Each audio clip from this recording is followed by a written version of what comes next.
Hello friends, P is ಕಿಚನ್ಗೆ ತಮಗೆಲ್ಲರಿಗೂ ಸ್ವಾಗತ. ಯಾರೆಲ್ಲ ನಾನು ಸಕ್ಕರೆ ತಿನ್ನಂಗಿಲ್ಲ, ಬೆಲ್ಲ ತಿನ್ನಂಗಿಲ್ಲ, ಆದರೂ ಏನಾರ ಸ್ವೀಟ್ ತಿನ್ನಬೇಕು ಅಂತ ಅನಿಸ್ತೈತಲ್ಲ, ಅವರಿಗೆಲ್ಲ ಇವತ್ತಿನ ರೆಸಿಪಿ. ನಾನು ಇವತ್ತು ಸಕ್ಕರೆ ಮತ್ತು ಬೆಲ್ಲ ಏನೂ ಉಪಯೋಗಿಸ್ಲಾರ್ದೆ ಬರೀ ಖಜೂರನ ಉಪಯೋಗಿಸಿ ಒಂದು ಡ್ರೈ ಫ್ರೂಟ್ಸ್ ಲಡ್ಡುನ ಮಾಡಾಕತ್ತೇನಿ. ನಾನಿಲ್ಲಿ ಒಂದು 150 ಗ್ರಾಮ್ ಅಷ್ಟು ಮಿಕ್ಸ್ ಸೀಡ್ಸ್ ತೊಗೊಂಡೇನಿ. ಇದ್ರೊಳಗೆ ಪಂಪ್ಕಿನ್ ಸೀಡ್ಸ್ ಮತ್ತು ವಾಟರ್ ಮೆಲನ್ ಮತ್ತು ಸನ್ಫ್ಲವರ್ ಸೀಡ್ಸ್ ಸೇರಿ ಒಂದು 150 ಗ್ರಾಮ್ ಐತಿ. ಒಂದು 400 ಗ್ರಾಮ್ ಅಷ್ಟು ಖಜೂರನ ಬೀಜ ತೊಗೊಂಡೇನಿ. ಒಂದು 100 ಗ್ರಾಮ್ ಅಷ್ಟು ಬಾದಾಮ, ಒಂದು 50 ಗ್ರಾಮ್ ಅಷ್ಟು ಗೋಡಂಬಿ ಮತ್ತು ಒಂದು 100 ಗ್ರಾಮ್ ಅಷ್ಟು ಅಕ್ರೋಟ, ಒಂದು 2 ಟೇಬಲ್ ಸ್ಪೂನ್ ಅಷ್ಟು ಒಣ ದ್ರಾಕ್ಷಿ ಮತ್ತು ಒಂದು 2 ಟೇಬಲ್ ಸ್ಪೂನ್ ಅಷ್ಟು ರೋಲ್ಡ್ ಓಟ್ಸ್ ತೊಗೊಂಡೇನಿ. ನೀವು ಬೇಕಂದರೆ ಇನ್ಸ್ಟಂಟು ತೊಗೋಬೋದು, ನೀವು ಬ್ಯಾಡ ಅಂದರೆ ಓಟ್ಸ್ ಸ್ಕಿಪ್ಪೂ ಮಾಡ್ಬೋದು. ನಾವನ್ನೆಲ್ಲ ಡ್ರೈ ಫ್ರೂಟ್ಸ್ ಸಣ್ಣದಾಗಿ ಕಟ್ ಮಾಡಿ ತೊಗೊಂಡೇನಿ. ಈಗ ಇವನು ಒಂದೊಂದು ಹುರ್ಕೋಬೇಕು. ಇವನ್ನೆಲ್ಲ ಡ್ರೈ ಆಗಿ ಹುರಿಬೇಕು, ಭಾಳತ್ತು ಹುರಿಯಂಗಿಲ್ಲ. 1-2 ನಿಮಿಷ ಒಂದು ಸರಿ ನೀವು ದಪ್ಪತರದ ಪಾತ್ರೆನ ಕಾಯಿಸಿ ಸ್ಟವನ್ನು ಸಿಮ್ನಾಗನೇ ಇಟ್ಟು 1-2 ನಿಮಿಷ ಇದನ್ನು ಸ್ವಲ್ಪ ಬಿಸಿ ಮಾಡಿದರೆ ಸಾಕು. ಅಷ್ಟು ಹುರಿದ್ರೆ ಸಾಕು, ಇದನ್ನು ಭಾಳ ಹುರಿಬೇಕಂತಿಲ್ಲ. ಆಮೇಲೆ ಇವನ್ನೆಲ್ಲ ಸಪ್ರೇಟಾಗಿ ಹುರ್ಕೋಬೇಕು ಮತ್ತು ಓಟ್ಸೂ 1-2 ನಿಮಿಷ ಹುರಿದ್ರೆ ಸಾಕು. ಆಮೇಲೆ ಇಲ್ಲಿ 2 ಟೀ ಸ್ಪೂನ್ ಅಷ್ಟು ತುಪ್ಪನ ಹಾಕಿ ಡ್ರೈ ಫ್ರೂಟ್ಸ್ 2 ಟೀ ಸ್ಪೂನ್ ತುಪ್ಪದೊಳಗೆ ಹುರಿಬೇಕು.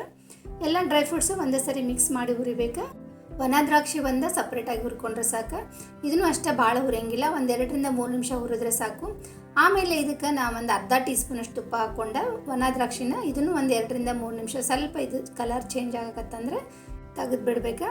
ಆಮೇಲೆ ನಾನಿಲ್ಲೇ ಸೀಡ್ಸ್ ಮತ್ತು ಓಟ್ಸ್ ಏನು ಹುರಿದಿಟ್ಕೊಂಡಿದ್ನಲ್ಲ ಇದನ್ನು 10-15 ಸೆಕೆಂಡ್ ಮಿಕ್ಸರ್ನಾಗ ಗ್ರೈಂಡ್ ಮಾಡ್ಕೋಬೇಕು. ಭಾಳ ಫೈನ್ ಪೌಡ್ರ್ ಮಾಡ್ಬೇಕಂತೇನಿಲ್ಲ, 10-15 ಸೆಕೆಂಡ್ ಮಿಕ್ಸರ್ ಗ್ರೈಂಡ್ ಮಾಡಿದರೆ ಸಾಕು, ಪೌಡ್ರ್ ಆಗ್ತೈತಿ. ಇದನ್ನು ಈಗ ಮಿಕ್ಸಿಂಗ್ ಬೌಲ್ಗೆ ಹಾಕ್ಕೊಂಡು ನಾನು ಮತ್ತು ಏನು ಡ್ರೈ ಫ್ರೂಟ್ಸ್ ಹಾಕ್ಕೊಂಡಿದ್ನಲ್ಲ ಅದನ್ನೇನು ಪೌಡ್ರ್ ಮಾಡ್ಕೊಳಂಗಿಲ್ಲ, ಅದನ್ನು ಹಂಗೆ ಹಾಕ್ತೀನಿ. ಇಲ್ಲಿ 400 ಗ್ರಾಮ್ ಅಷ್ಟೇ ನಾನು ಸಾಫ್ಟ್ ಖಜೂರ ತೊಗೊಂಡೇನಿ. ಇದನ್ನು ಮಿಕ್ಸರ್ಗೆ ಹಾಕೋಬೇಕಾಗ್ತೈತಿ. 2-3 ನಿಮಿಷ ಗ್ರೈಂಡ್ ಮಾಡಿದರೆ ಪೇಸ್ಟ್ ಆಗ್ತೈತಿ. ಇದಕ್ಕೆ ನೀರದು ಏನು ಮಿಕ್ಸ್ ಮಾಡಬಾರ್ದು, ಇದನ್ನು ಹಂಗೆ ಹಾಕೋಬೇಕು. ಈ ಥರ ಮಿಕ್ಸ್ ಇಷ್ಟು ಥರ ಸಣ್ಣ ಆದರೆ ಸಾಕು. ಈಗ ಇದನ್ನು 1 ಟೀ ಸ್ಪೂನ್ ತುಪ್ಪ ಹಾಕ್ಕೊಂಡು ಇದನ್ನು ಖಜೂರನ ಸ್ವಲ್ಪ ನಾವು ಫ್ರೈ ಮಾಡ್ಕೋಬೇಕಾಕೈತಿ. ಅಂದರೆ ಇದ್ರೊಳಗೆ ಸ್ವಲ್ಪ ನೀರಿನ ಅಂಶ ಇದ್ದಂಗೆ ಇರ್ತೈತಲ್ಲ, ಅದೆಲ್ಲ ಹೋಗ್ಬೇಕು. 5 ನಿಮಿಷ ನಾವು ಸ್ವಲ್ಪ ಇದನ್ನು ಹುರ್ಕೊಂಡು ಬಂದರೆ ಆಮೇಲೆ ಇದು ತಳ ಬಿಡೋಕ್ಕೆ ಸ್ಟಾರ್ಟ್ ಮಾಡ್ತೈತಿ. ತುಪ್ಪ ಎಲ್ಲ ಸಪ್ರೇಟಾಗಿ ತಳ ಬಿಡ್ತೈತಿ. ತುಪ್ಪ ಏನು ಇದಕ್ಕೆ ಭಾಳ ಹಾಕೋಬಾರ್ದು, 1 ಟೀ ಸ್ಪೂನಷ್ಟು ಆದರೆ ಸಾಕು. ಇದೆಲ್ಲ ನೀರಿನ ಅಂಶ ಹೋದ್ಮೇಲೆ ಈ ಥರ ಸಪ್ರೇಟ್ ಆಗಕ್ಕೆ ಬಿಡ್ತೈತಲ್ಲ, ಆವಾಗ ಇದನ್ನು ನಾವು ತೆಗೆದು ನಾವೇನು ಮಿಕ್ಸಿಂಗ್ ಬೌಲಿಗೆ ಡ್ರೈ ಫ್ರೂಟ್ಸ್ ಮತ್ತು ಪೌಡ್ರ್ ಹಾಕ್ಕೊಂಡಿದ್ವಲ್ಲ ಅದಕ್ಕೆ ಇದನ್ನು ಹಾಕಿ ಈಗ ಇದಕ್ಕೆ 1 ಟೀ ಸ್ಪೂನ್ ಅಷ್ಟು ಏಲಕ್ಕಿ ಪುಡಿನ ಹಾಕಿ ಇದನ್ನ ಚಲೋತ್ನಾಗೆ ಮಿಕ್ಸ್ ಮಾಡ್ಕೋಬೇಕು. ಇದು ಮೊದಲು ಬಿಸಿ ಇರ್ತೈತಿ, ಕೈಯಿಂದ ಮುಟ್ಬೇಡ್ರಿ. ಇದನ್ನ ಹಂಗೆ ಸ್ಪೂನ್ಲೇನ ಚಲೋತ್ನಾಗೆ ಮಿಕ್ಸ್ ಮಾಡ್ಕೋಬೇಕು. ಮಿಕ್ಸ್ ಮಾಡ್ಕೊಂಡ್ಮೇಲೆ ಇದಕ್ಕೆ 2 ಟೀ ಸ್ಪೂನ್ ಅಷ್ಟು ತುಪ್ಪನ ನೀವು ಇಲ್ಲಿ ಹಾಕ್ಕೊಂಡು ಆಮೇಲೆ ಇದನ್ನು ಸ್ವಲ್ಪ ಇದು ಆರಿರ್ತೈತೆ, ಅವಾಗ ಇದನ್ನು ನಾವು ಸ್ವಲ್ಪ ಕರೆಕ್ಟಾಗಿ ಕೈಲೇ ಮಿಕ್ಸ್ ಮಾಡ್ಕೋಬೇಕು. ಆಮೇಲೆ ಭಾಳ ಇದನ್ನು ಆರಕ್ಕೆ ಬಿಡಬಾರ್ದು, ಸ್ವಲ್ಪ ಬಿಸಿ ಇದ್ದಾಗ ಇದನ್ನು ಕರೆಕ್ಟಾಗಿ ಮಿಕ್ಸ್ ಮಾಡಿಕೊಂಡು ಇದ್ರದ್ದು ಉಂಡೆ ಕಟ್ಬಿಡ್ಬೇಕು. ಆಮೇಲೆ ಯಾವಾಗಲೂ ನಾವು ಡ್ರೈ ಫ್ರೂಟ್ಸ್ ಉಂಡೆ ಕಟ್ಟೋ ಮುಂದೆ ಖಜೂರದ ಕ್ವಾಂಟಿಟಿ ಕಡಿಮೆ ಇದ್ದು ಡ್ರೈ ಫ್ರೂಟ್ಸದ ಕ್ವಾಂಟಿಟಿ ಜಾಸ್ತಿ ಇದ್ದರೆ ಅದು ಉಂಡೆ ಕಟ್ಟಕ್ಕೆ ಬರೋಂಗಿಲ್ಲ. ಅದಕ್ಕೆ ಯಾವಾಗಲೂ ನಾವು ಖಜೂರದ ಕ್ವಾಂಟಿಟಿನ ಜಾಸ್ತಿ ತೊಗೋಬೇಕಾಗ್ತೈತಿ.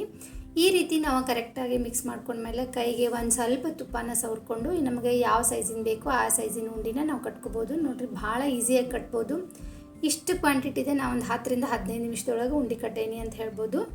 ನೋಡಿರಿ, ಈ ಥರ ನಮ್ಮ ಡ್ರೈ ಫ್ರೂಟ್ಸ್ ಉಂಡೆ ರೆಡಿ ಆಯ್ತು. ಇದ್ರೊಳಗೆ ನಾವು ಯಾವ್ದು ಸಕ್ಕರೆ ಬೆಲ್ಲ ಏನೂ ಉಪಯೋಗಿಸಿಲ್ಲ, ಬರೀ ಸ್ವೀಟ್ಗೆ ಖಜೂರ ಮಾತ್ರ ಉಪಯೋಗಿಸಿ ಈ ಉಂಡಿನ ಕಟ್ಟೇವಿ. ಈಗ ಒಂದೊಂದು ಸರಿ ಮಕ್ಕಳು ಈ ಥರನೂ ಕಟ್ಕೊಟ್ರು ತಿನ್ನಂಗಿಲ್ಲ.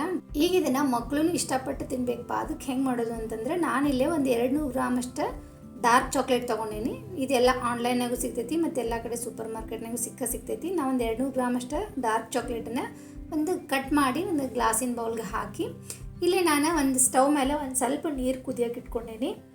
ನೀವು ಬೇಕಂದ್ರೆ ಅವನ್ನಾಗೂ ಇದನ್ನು ಮೆಲ್ಟ್ ಮಾಡ್ಕೋಬೋದು. ನಾನಿಲ್ಲಿ ಸ್ಟವ್ ಮೇಲೆ ಮಾಡಕತ್ತೇನಿ. ಅದು ಕುದಿಯೋ ನೀರಿನ ಮೇಲೆ ಗ್ಲಾಸ್ ಬೌಲ್ನಿಟ್ಟು 5 ನಿಮಿಷ ಬಿಟ್ಟರೆ ಈ ಥರ ಇದು ಮೆಲ್ಟ್ ಆಗ್ತೈತಿ. ಈ ಥರ ಮೆಲ್ಟ್ ಆಗ್ತೈತಿ. ಗ್ಲಾಸ್ ಬೌಲ್ ಇಲ್ಲಪ್ಪ ಅಂದರೆ ಸ್ಟೀಲ್ ಪಾತ್ರೆ ಒಳಗೂ ಮಾಡ್ಕೋಬೋದು. ಈ ಥರ ಮೆಲ್ಟ್ ಆತಂದರೆ ಇದು ಈಗ ನೋಡಿರಿ ಕರೆಕ್ಟ್ ಇದು ಚಾಕ್ಲೇಟ್ ಸಿರಪ್ ರೆಡಿ ಐತೆ.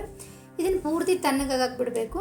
ಇದು ತಣ್ಣಗಾದ್ಮೇಲೆ ಇದೇ ಡ್ರೈ ಫ್ರೂಟ್ಸ್ ಉಂಡಿನ ಇದ್ರೊಳಗೆ ಡಿಪ್ ಮಾಡಬೇಕು. ಈ ಥರ ಹಾಕಿ ಈ ಥರ ಡಿಪ್ ಮಾಡಿ ತೆಗೆದು ಒಂದು ಬಟರ್ ಪೇಪರ್ ಮೇಲೆ ಇದನ್ನು ಇಟ್ಕೊತ ಹೋಗಬೇಕು. ಈಗ ನೋಡಿರಿ, ನಮ್ಮದೇ ಚಾಕ್ಲೇಟಿ ಡ್ರೈ ಫ್ರೂಟ್ಸ್ ಉಂಡೆ ರೆಡಿ ಐತೆ. ಇದನ್ನು ಮಕ್ಕಳಂತೂ ಭಾಳ ಇಷ್ಟಪಟ್ಟು ತಿಂತಾರೆ. ಮಕ್ಕಳಷ್ಟೇ, ಮಕ್ಕಳಿಂದ ಹಿಡಿದು ದೊಡ್ಡವ್ರಿಗೂ ಎಲ್ಲರೂ ಇಷ್ಟಪಟ್ಟು ತಿಂತಾರೆ. ಈಗ ಇದನ್ನು ನಾವು 1-2 ತಾಸು ಫ್ರಿಜ್ನಾಗ ಇಡಬೇಕಾಗ್ತೈತಿ. ಯಾಕಂದ್ರೆ ಚಾಕ್ಲೇಟ್ ಲಿಕ್ವಿಡ್ ಫಾರ್ಮ್ನಾಗ ಇರ್ತೈತಲ್ಲ, ಅದಕ್ಕೆ ಇದನ್ನು 1-2 ತಾಸು ನಾವು ಫ್ರಿಜ್ನಾಗ ಇಟ್ವಿ ಅಂದರೆ ಈಗ ನೋಡಿರಿ ಕರೆಕ್ಟಾಗಿ ಚಾಕ್ಲೇಟಿ ಡ್ರೈ ಫ್ರೂಟ್ಸ ರೆಡಿ ಐತೆ. ಇದನ್ನ ನೋಡೋಕೆ ಎಷ್ಟು ಚಲೋ ಕಾಣಿಸ್ತಲ್ಲ, ತಿನ್ನಕ್ಕೆ ಮಾತ್ರ ಅಷ್ಟು ಮಸ್ತ್ ಟೇಸ್ಟಿಯಾಗಿರ್ತೈತಿ. ಈಗ ನಾ ಒಂದು ಕಟ್ ಮಾಡಿ ತೋರಿಸ್ತೀನಿ ನಿಮಗೆ. ಭಾಳ ಈಸಿಯಾಗಿ ಕಟ್ ಆಗ್ತೈತಿ ನೋಡ್ರಿ. ಒಳಗಡೆ ಮಸ್ತ್ ಡ್ರೈ ಫ್ರೂಟ್ಸ, ಮೇಲೆ ಚಾಕ್ಲೇಟ್ ಕೋಟಿಂಗ್. ಈ ಥರ ಮಾಡಿಕೊಟ್ರೆ ಮಕ್ಕಳು ಚಾಕ್ಲೇಟಿ ಡ್ರೈ ಫ್ರೂಟ್ಸ್ ಉಂಡಿನ ಭಾಳ ಇಷ್ಟಪಟ್ಟು ತಿಂತಾರೆ. ಈ ರೆಸಿಪಿ ನಿಮ್ಗೆ ಇಷ್ಟ ಆಗೈತಿ ಅಂತ ಅನ್ಕೋತೀನಿ. ಈ ರೆಸಿಪಿನ ನೀವು ಖಂಡಿತ ಮನೆಯಾಗ ಟ್ರೈ ಮಾಡಿರಿ. ಹೆಂಗೆ ಅನ್ನಿಸ್ತು ಅಂತ ನಂಗೆ ಕಮೆಂಟ್ ಮಾಡಿ ತಿಳಿಸ್ರಿ. ಈ ವಿಡಿಯೋ ಇಷ್ಟ ಆಗಿದ್ರೆ ಲೈಕ್ ಮಾಡಿರಿ. ಹೆಚ್ಚಿನ ರೆಸಿಪಿಗಳಿಗಾಗಿ ಚಾನಲ್ನ ಸಬ್ಸ್ಕ್ರೈಬ್ ಮಾಡೋದನ್ನು ಮರಿಬೇಡ್ರಿ. Thank you.